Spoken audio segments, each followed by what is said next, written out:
Welcome into The Pulse, where we put a spotlight on all things people, power, and politics. The candidates have really been hitting the interview circuit. You know that. We'll break down both of their appearances with Fox News, taking that on a fiery and passionate duo, one Republican and a Democrat who get pithy about politics while maintaining decency and decorum. Is it possible? It is here on The Pulse. Plus, like a shadow, political ads, they follow you wherever you go, on TV, radio, social media, and on pornography sites. You heard us right. Politicians are getting their message out wherever they can. But first, tonight, a major development in the Middle East that you need to know about. The war there has many here voting based on how leaders plan to handle the conflict. And now Israel says the top leader of Hamas, Yahya Sinwar, has been killed in a military operation in Gaza. You better believe the Dems and Republicans are watching this one closely. He's believed to be one of the chief planners behind the deadly October 7th attack against Israel last year. Since then, thousands of people in both Gaza and Israel have died. Both Prime Minister Benjamin Netanyahu and Vice President Harris delivered remarks following the confirmation of Sinwar's death. Take a listen. Hamas will no longer rule Gaza. Is the beginning of the day after Hamas. This moment gives us an opportunity to finally end the war in Gaza. And it must end such that Israel is secure, the hostages are released, the suffering in Gaza ends, and the Palestinian people can realize their right to dignity, security, freedom, and self-determination. And it is time for the day after to begin without Hamas in power. Now, Prime Minister Netanyahu is echoing what VP Harris called for there, the release of hostages, and says the country needs to keep long-term control over Gaza to make sure Hamas doesn't rearm itself. President Biden, meantime, is calling this a, quote, good day for Israel and for the United States and the world, comparing it to the feelings of the U.S. after the death of al-Qaeda leader Osama bin Laden. Well, we told you last week this was a possibility, and tonight the Small Business Administration has officially run out of cash following Hurricanes Helene and Hurricane Milton. The White House now urging Congress to approve more funding, but the House Speaker says that will happen after Congress returns following the election. Congress will act in a bipartisan fashion to supply what is needed to help these communities recover, the appropriate amount that the federal government should do. Now, the SBA offers assistance loans to businesses and people affected by disasters like this. So far, the SBA has received nearly 50,000 applications between those two hurricanes and has approved around $48 million worth of loans to help with all the work you're seeing here. Now, at this point, the SBA is pausing new loan offers until it gets more money, more funding, which means people may see a delay in funds being doled out. Important to note, though, and this is critical, the funding lapse does not impact disaster relief from FEMA. That's a separate pot of money, and they are fully funded. Well, speaking of money, it looks like more people are having their student loans forgiven. Today, the Biden administration announced debt cancellations for more than 60,000 people through the Public Service Loan Forgiveness Program. It's been in place since 2007 and allows relief on loans for public service workers after 10 years. That brings the amount of forgiveness to $175 billion since Biden took office. You may remember last year the Supreme Court struck down Biden's one-time forgiveness plan that would have canceled up to $20 grand of student debt for low and moderate income borrowers. Of course, student loan forgiveness has been a huge topic, so hot in the last few years, especially after the pandemic. It's also been a point of discussion on the campaign trail, so we wanted to see what people here in Metro Detroit thought about the next president and what that man or that woman should do about student loan forgiveness. Here's what many of you told us. Considering the money that goes towards student loans, if that money was actually generated back into the economy, that is actually helping out more businesses rather than, creditors. So in essence, it is better for the economy to forgive student loans so that money can be generated back. I think it should be on a case-by-case basis, because definitely some people can afford to pay back their student loans and a lot of people cannot. So that should be taken into account.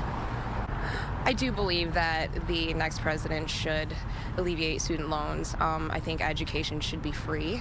It should not be something that should be a debt to the world, I guess. It should be something that you gain and you're able to give, and it shouldn't be a debt. We also asked a question on our website, fox2detroit.com. At the moment, most people don't think the next president should continue with student loan forgiveness. As you see right here, 70% of the people who took the poll said no, 28% said yes. Then there's some people who say only in some cases. Let us know what you think. Just scan the QR code right there at the bottom right of your screen. We'd love to hear from you. Well, we say it every night. This show is truly about you. And you see us out there asking, hey, what do you think about this or that? The big stories of the day. But tonight, I want to take the pulse check, as we call it, really to a deeper level. So instead of just asking, hey, what do you think, which we can still do and we care a lot about, now I'm turning to this. What do you want to know? What do you worry about? What do you wonder about? What keeps you up at night? What questions do you need answered? I asked that last night, and guess what? You responded. Tonight, we're working for you and getting some answers. Here's some of the mail I got. One of them was from James Owens, who asked me this. How about the eternally unasked question? Who from DEC, the Detroit Economic Club, to Huntington Place is issuing invitations to Donald Trump to come to Detroit, and how do they justify this? What is the incentive or rationale, or are there any financial interactions taking place with the RNC GOP to the local venue? That's a good one. James, thanks for writing in. I did reach out to the Detroit Economic Club this morning, and here's what we were able to find out for you. The Detroit Economic Club says their whole goal is to be a nonpartisan forum, really to talk about the economy, business, public policy. In fact, since 1960, the club has hosted every U.S. president at the DEC, at the Detroit Economic Club, and has invited all major party candidates during election cycles as well. As far as former President Trump goes, the DEC says they invited both candidates after the summer conventions. Trump showed up, and even with less than 3 weeks to go, the club says they hope that VP Harris will. The invitation is still good. The DEC also says they do not pay speakers or any organization they represent, and they added they have no affiliation with Mr. Trump's rally at Huntington Place on Friday. And by the way, we are reaching out to Huntington Place and asking them how that works, which organization is hosting.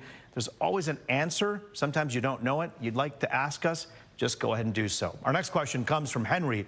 He asks us this. Hello, Mr. Raj. I have a question on election integrity. Will polling locations be closed at the deadline? Will ballots stop being accepted at that deadline? And by the way, sir, you can call me Roop anytime. Mr. Raj makes me feel old, but we thank you for writing. Here's the information we got from the Secretary of State's website. Polls open at 7 in the morning, and they close by 8 p.m. We're going to get to that graphic here in just a second. This is the Economic Club one. There it is, 7 a.m. to 8 p.m. Your absentee ballot is also due by 8 p.m.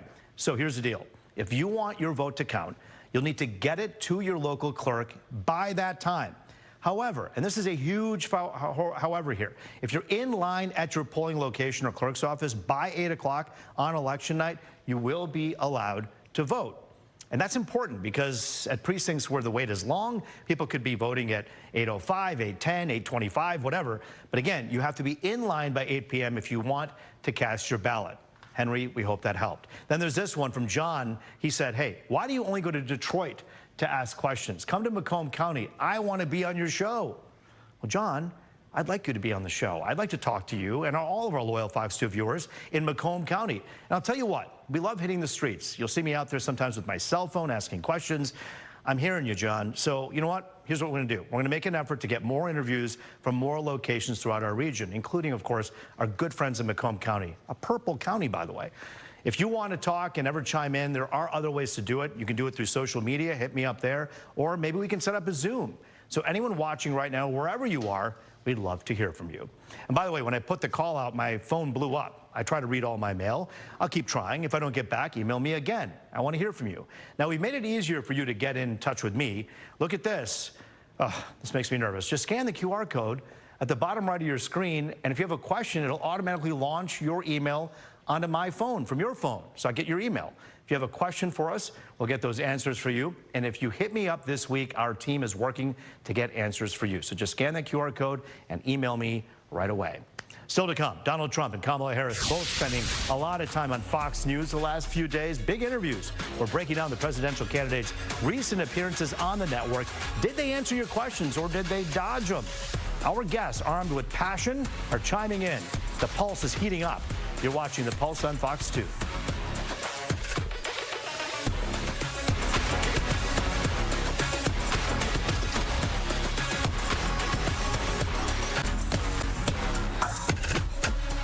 All All right, my friends, with the election inching closer, the presidential candidates have been ramping up the amount of interviews they've been doing.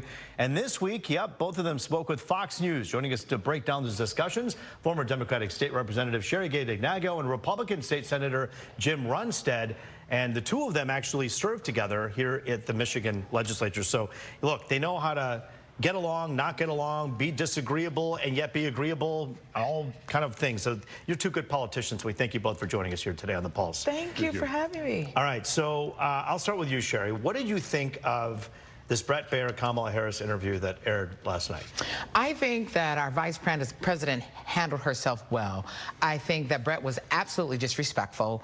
The way that he kept interrupting her and trying to bait her into taking a position probably of anger. She was calm. She was, direct. She made it clear that he kept interrupting her. I think it was really, really disrespectful, though. And I think it showed the viewers, many of which were probably watching for something different. They saw a calm but leadership. They saw leadership from our vice president. All right, Jim Runstead, I'm going to ask you a question. If the shoe was on the other foot, we know that oftentimes when interviews happen with former President Trump, you hear him saying the words nasty and disrespectful to the interviewer when the interview's not going exactly how he planned. Do you think he would have said that with this style that Bret Baier was exercising last night, or do you think he was in the right? Bret Baier emphasized that if he hadn't interrupted, he would maybe got 2 or 3 questions. We've all seen the filibuster where people just go on and on and on. Doesn't want to answer the question. She barely, I don't know if she answered a single question. She was several. going off all over the place, up, down, and everything around the question. And Baier was just trying to get her on track to answer these questions. We've all seen these very, very difficult people to communicate with, and they just talk.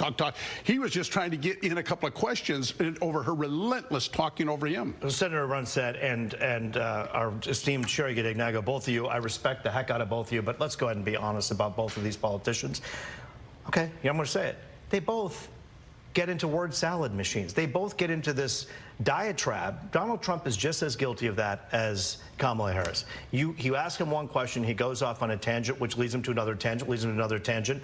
Isn't that the job of a host? Donald Trump will always say how much time you need. He's going to every single media outlet. He's all over the place. He's all over the place. He's over to ethnic channels. He's all that oppose him. What did she give? What did she give? The one he was just on recently. Ethnic channels. I'm trying to answer this question. That's what she was trying to do. Answer the question. Go ahead and answer. So Donald Trump will give people unlimited time everywhere. She said 25 minutes. She gets there 5 minutes late. She's word salading, talking over him constantly. She's going, I got 20 minutes. All I got is talk for this 20 minutes, and he won't get a question in. That's what he was trying to do, just Sherry, ask questions. You know the problem I have, though? I can sit up and talk about issues in a bipartisan manner, but when you absolutely lie, I have a problem with that. And that's what you're doing right now. No, I'm not lying. I watched the whole thing. I'm not. She sat there in the video. Wait, he started out the conversation, or the question, I should say, and as soon as she tried to answer, he interjected and asked another question. And then he interjected, and she had to keep saying, I'm trying to answer the first question. And Sherry, I'm politely going to get in here in my own style and ask you this, though. In general, when you look at it, we'll talk about both the candidates here, but Kamala Harris, up until now in that 60 Minutes interview, would talk a lot about hope and her family's story when asked about the economy. Was it time for her to turn to policy, and do you think she did a good job at that? I think she did a better job of, he stayed focused on immigration and the border so long, and then he kept interjecting that she didn't get a chance to give full answers in the manner in which we would have all liked for her to deliver, but I think she was more direct. I agree during 60 Minutes and some others, sometimes she kind of wandered off in some of the answers, and it could be some word salad. I mean, all politicians can kind of do that to evade some questions that might be a little tough and or to give themselves time to think. But during the Bret interview, he kept interrupting her and didn't allow her to really get her chain of thought. He's got 20 minutes, and she wanted the entire 20 minutes, just going on and on and on. You're an interviewer. You're a journalist. You know what it's like when somebody's just burning the time. They got 20 minutes. She's only giving the guy 20 minutes. She shows up late, and she's burning the time. So I don't accuse, you don't accuse me of doing that. I don't accuse you of doing that either. I want to get some time here for Kamala Harris herself on that interview. This one about the economy. This was an important one. You talk about the border. The economy is important, too. Here's what she had to say about that. Take a listen. I'm offering a plan to deal with affordable housing. I'm offering a plan to deal with what we need to do to strengthen small businesses, which are the backbone of America's economy. I am offering a plan that is about taking care of young parents and giving them the support they need. My plans for the economy will strengthen the economy, as have been reviewed by 16 Nobel laureates, Goldman Sachs, Moody's, and recently the Wall Street Journal, which have all studied our plans and have indicated my plans for our economy would strengthen our economy, his would make them weaker, would ignite inflation, and invite a recession by the middle of next year. Those are the facts. All right, let's talk about this, and we'll take a breath as we do this real quickly. I'll start with you, Senator Runstead. Kamala Harris has talked about dozens of economists talking about her economic plan, saying that they would actually lead us on a good path. You don't believe that. Why? You had cut off what he was saying. He said the majority of the people support Donald Trump's vision on the economy. She says, but some liberal economists that we have, that's who they are smarter than the American people. The American people aren't smart enough to understand her plan so great. No, the American people see through this BS. And some experts are better judged than the American people. No, the American people I trust. Well, just so you know, so you trust us, trust me, I know what you're saying, that he was about to get to the point that 79% of Americans believe this country is not going on the right path. And Kamala Harris was asked the question, hey, you're the vice president right now. What do you think about that? She couldn't quite get the answer to that. Yeah. That's important, right? So in many respects, I think she's struggled with separating herself from our current president, and we've heard it said before. She's demonstrated a great level of loyalty to our current President Biden. But at the same token, I do understand that she does need to speak directly to the American people that want to hear bread and butter issues, gas in the tank, paying utility bills, housing. She speaks about the housing incentive that they're going to address to allow for more home ownership, and that's important, but we do want to hear more bread and butter issues. And Trump has done a good job of that, you think? It was absolutely hilarious when Brent Baer asked her on 2 interviews, you said that you were a part of all these decisions. There's not one decision you changed. Not one. And she says, we need to turn the page. What page? Her page. But there's no other page. There's no other page. You see how you escaped the question? That's not what he asked you. He asked you about President Trump's economy. That's what he asked you. It was fabulous. It couldn't have been better. It was an unbelievable economy.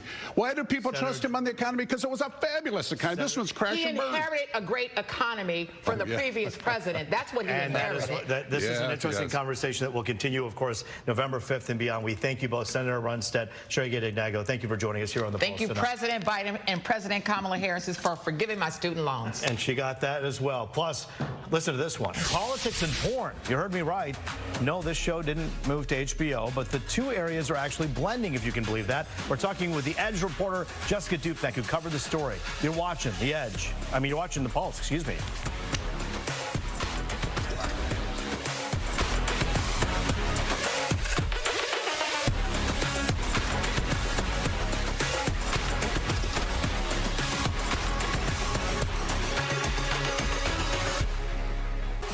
All right, welcome back to The Pulse, where we focus on all things people, power, and politics. And tonight, we're discussing another P. Porn, specifically political messages being played on sites where various demographics of voters may be watching. We told you a little bit about this earlier this week, and to take a little bit more of a look at this, we're actually bringing in our own Jessica Dupek, who did the story and spoke to experts about it. You know, I said earlier, you're watching The Edge on Fox 2 because I see you, and it's like automatically I think The Edge at 11. But that is an edgy show, and you brought a story that really was probably one of the edgiest stories you've done in a long time. Yeah, the writing too, we had to have a little fun with it. You know, you got to catch the eye when you're talking politics and porn. Yeah, so what is it that's going on here? You're saying that basically there are advertisements that they're looking to get to male demos, young male demos, and they said, well, let's go right to porn sites. Well, I think the overriding theme of this is Pornhub, for example, is the 4th trafficked site on the entire internet. So right there, you're getting a lot of eyeballs. Now, the sort of demographic that they were talking about or trying to target are young males, predominantly white. We're talking 25 to 35-ish. This up for grabs demographic in this election. Now, most of them tend to skew towards Donald Trump, sort of that identity, but this liberal-leaning group said, wait a second, let's try to grab some of those guys specifically. And what they did, a group of adult performers, they kind of band together and started this campaign called Hands Off My Porn. So what happens is before your video du jour, you will get hit with a quick little commercial from these guys, and it specifically takes aim at Project 2025. Well, let's unpack that for a moment, because Project 2025, by the way, former President Trump has disavowed almost each and every part of it, so much so that he weakened it to the point where, like, the leader of 2025 had to leave. But the Project 2025 and the Heritage Foundation laid out a list of what they think America should look like. Part of that says what? On page 5, there is a paragraph that talks about outlawing porn, which would essentially put a lot of folks in that industry out of work. And that is where you get those adult performers kind of joining the bandwagon, if you will. But obviously, kind of the bigger picture, it is anti-Project 2025, but it is a more liberal-leaning group, so they want to grab some of those for sort of the Democratic ticket come November. Well, and when you open up this gateway of saying, okay, we're looking for these 25 to 35-year-old males, that just is, if you really look at this and zoom out, you go, okay, they're looking for where people are. And you talk a lot about social media. Certain sites are followed by certain groups. So are these politicians, in your mind, just in general, both of them, out of touch, where they don't get it? There are so many niche demos sitting in different places. What do you think they could do better? I think this is frankly genius, and I'm not picking sides in any capacity right here, but it's politics getting creative and meeting people where they are.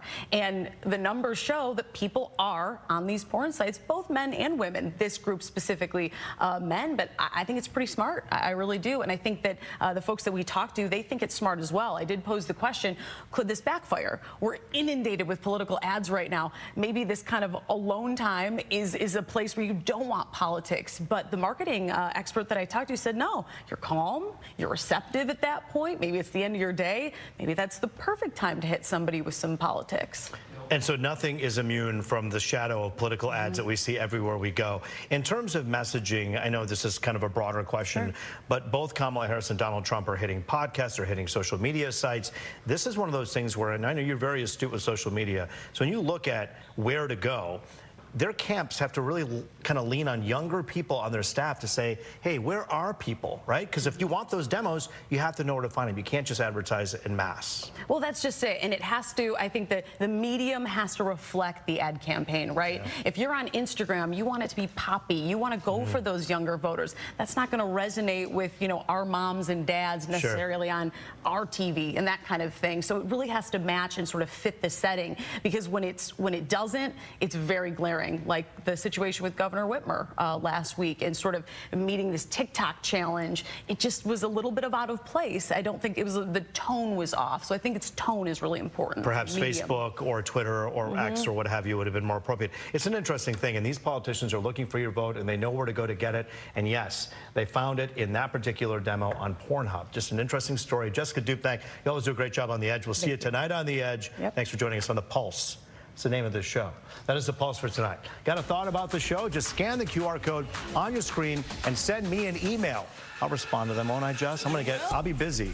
Battleground with SC Cup is next. I'm Roop Raj. Have a good night. So yeah, always definitely.